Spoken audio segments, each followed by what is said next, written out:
even if you're being cautious and in places that don't seem dangerous, it's of course very important to know how to protect yourself. Twyla Schuler with Cobra Self-Defense joins us now to show us some self-defense moves. Right. All right, and we're doing kind of an interactive segment today, so we're going to bring in someone to show us who the attacker is and what to do if these situations happen. It sounds good. Just acting. Okay. All right. All right. Okay. So I'll have you show off with the move, and then I'll try it out to see how hard or difficult it is to learn. Okay. Very good. First of all, we always talk about distant management. When we feel like, excuse me, our space has been invaded, we want to put up a barrier. We want to take a step back so we're balanced out, and we're, excuse me, we're going to say stop or back away to alarm him. Be authoritative. Yeah. So you want to try it out? Sure. Give me your money! Stop, back away. Right. And that just gives us a little bit to alarm him and maybe just set him back just a little bit. It's hard too because you want to be polite, but you know exactly. Yeah. And that's a tendency that a lot of women have to do. You know, we want to be nice, help them out. Yeah, you don't want to be mean, but exactly. there are times when you do have to be. Exactly. But then if he crosses that line and we've given him that warning, he may try to double lapel grab us or choke us. So if he puts both hands around us, we can do several things to try to go to some soft spots, but another thing as far as just escaping is we're going to duck under the arm and go one way or the other wherever there's a clearing. So I'll just come and I'll go over this way, just like this. And we want to make sure if we get that escape, we take out of there and run. Want to try that one? Double lapel grab or double choke. Come here. You just duck away. Yes, yeah, because we clear the arms. Yeah, they want to go. Exactly, up, so. exactly. Yeah. All right. One thing he might try to do is if we try to escape, he might grab our wrist.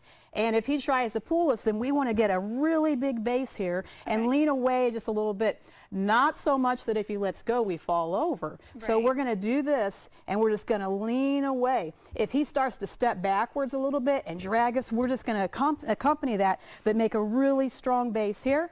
We can grab our own fist, pull our fist toward us, elbow in toward him. And if I do that slow, you'll see how that just hyperextends his wrist and really makes it uncomfortable, almost forcing him to open up and let go. And that seems like kind of a natural thing to do because, you know, when you get a move that's complicated and when you're in a situation like that, you're not going to be remembering. Exactly. A lot of the little miniature things, the gross motor skills we hope we want to take over because it's just the big actions and we're able to get free quite a lot easier. I'll try this one out. So if it's, you want to have your legs wider and then you just... just like that? And then push your elbow into him. Oh, push your elbow out. Yes. Okay. I was doing that wrong. Okay. Very good.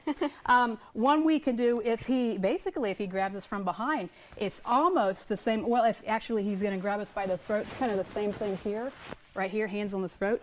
Almost the same thing there. We can turn, and of course we're going to be facing him, but if he's got a really good grasp, we raise a hand up, we're going to step around, and we see how that just forces his arms up. So we may like, no, stop. You know, we step around, his hands come around, and we can slap.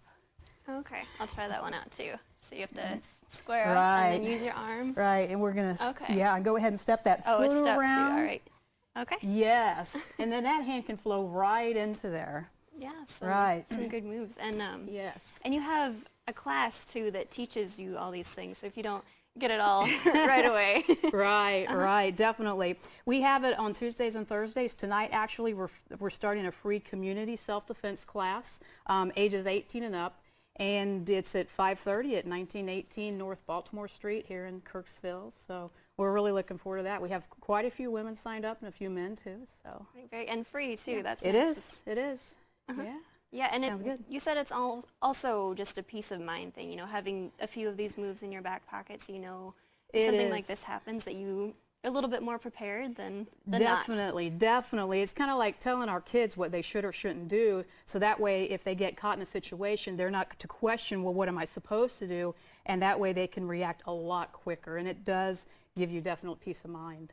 All right, thank you so much for being on this morning, You're Twyla. welcome. Some really helpful moves. Yeah, lots of fun. Thanks. Yep, and we'll be right back.